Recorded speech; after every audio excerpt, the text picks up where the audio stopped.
welcome to another review. My name's Dan. I'm Austin. And today we're talking about The Great Wall, which is about... It's about Matt Damon. Matt Damon. In this movie, his name is William. And he comes in with his buddy. Don't even remember the name. That's kind of a sign of how memorable this script was. But they come into town, and the town being the Great Wall of China. Uh-oh. And, there's some green-blooded monsters on the way, and they need help, maybe? Yeah, it's like some weird secret war they walk into. Matt Damon doesn't know if he's Spanish, Irish, or English. He really just doesn't have an idea.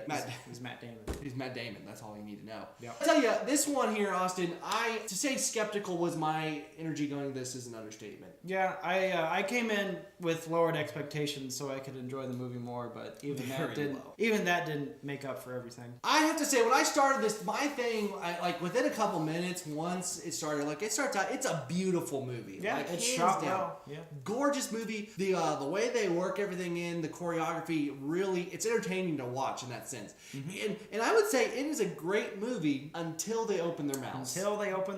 And as soon as they start doing dialogue, it's just like, here's the movie, it's like, oh, and then you get midway through, you're like, okay, it's getting a little, and then it's like, nope, they start talking more again. There they go again talking. Yep. It's like, it's either we have cool battle scenes the whole time and just drown the audience with cool violence. I mean, it works for John Wick. It works for John Wick. Or every 15 minutes in between action, you just have people just talking at each other. If I had to say what I'd compare this one to, I almost compare it to Avatar. Avatar Avatar is a better movie than this one. Avatar's one of those movies it's one of those movies you don't really need to own. It was when it came out, I remember watching it in theaters. It was the first 3D movie and it had all the effects. It was one of those things seeing it in theaters was the thing. I think this is one of those movies too where it's a super grand movie, but if I'm watching it on a small screen, I'm not going to enjoy it nearly as much as I did in this. No, you're going to zone out. You'll probably get on your phone every once in a while. If you're not in the theaters, you're not going to be as immersed for sure. And even in the theaters, you have to go into this understanding. It is an action spectacle. I mean, it is gorgeous. And I have to say, the world they built was interesting. The different divisions, and at first seeing the commercials, I thought it was going to be too ambitious. Some of these movies, they try to go so outlandish, and they try to kind of go so far that becomes cartoony, but then you don't have the same. You hold it to a higher standard than a cartoon, so it really hurts it. Yeah, when we're focusing on the positives, the production design was really cool. Mm-hmm. In the battle scenes, it was really interesting to see all the different soldiers and their different roles. Yep. You've got some skilled archers outside, but you've also got people working inside the wall, kind of making the machine go. Yep. The cogs in the wheel. And all the fundamental, all the things they thought about the movie that really make it make sense. It was cool. Which is surprising for a movie, moving on to some negatives that had so many plot holes. Yeah. For a movie that's got more plot holes than Swiss cheese. Okay, that doesn't work. It's got more plot holes than a big old thing of Swiss cheese. A slice? Just a slice of... I'm moving on to some negatives. This is the time, all right? All right.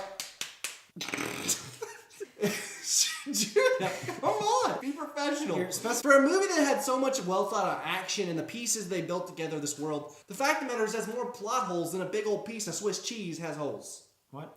I don't know. I enjoyed it for the most part, but the more you watch it, and really from the beginning, there's just, you start looking and that wouldn't happen. It really takes you out quickly from the film, and then, like we've already stated, the dialogue, it's just downhill from there. Yeah, if you have actors, and a lot of the actors in this movie, I presume, are fine. Mm-hmm. Matt Damon's been good in other roles before. A lot of these secondary characters, I haven't seen a lot of films. They wouldn't be on the screen if they were bad. So they're just going to give the performance that's expected of them. And apparently the dialogue, the character building, it just wasn't very much of a priority. I think one of the things that really struggled with that, why the action was so good, is the director of this, I remember, he's an event director. He directed the Japanese Olympics or something like that, or the Beijing Olympics. Okay.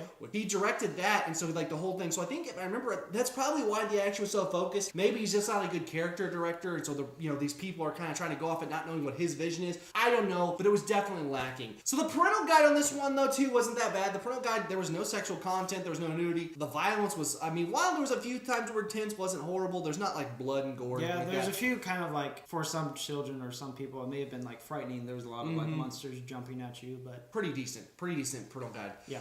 Final thoughts. What's your final score for the movie? My score is going to be let's do 5.5 green monsters out of 12. Out of 12. 5.5 green monsters out of 12. Yep. I'm going to give it a 5.7 out of 10 green monsters out of 10. I have to say, the reason I'm doing that is because I feel like half of it was a good movie. Yeah. And then there was like parts of the story were still intriguing, and then the rest of it was just bad. So that's why I get such a low score. I'd say my final thoughts, if you can see it in IMAX or a really grand screen, I think that's where to see it. This isn't one to wait for DVD for even. It's like, if you're not going to see it here and understand what's going to be, it's not really worth it. It's honestly probably one to just go ahead and miss. Would you agree? Yeah, and I would say if you have nothing else to see and you've got a bunch of friends that just want to go have a good time, go watch this movie, kind of like make fun of it with your friends and enjoy the cool parts, but don't go in expecting some powerful performances or good dialogue. It's not going to win any Oscars. No.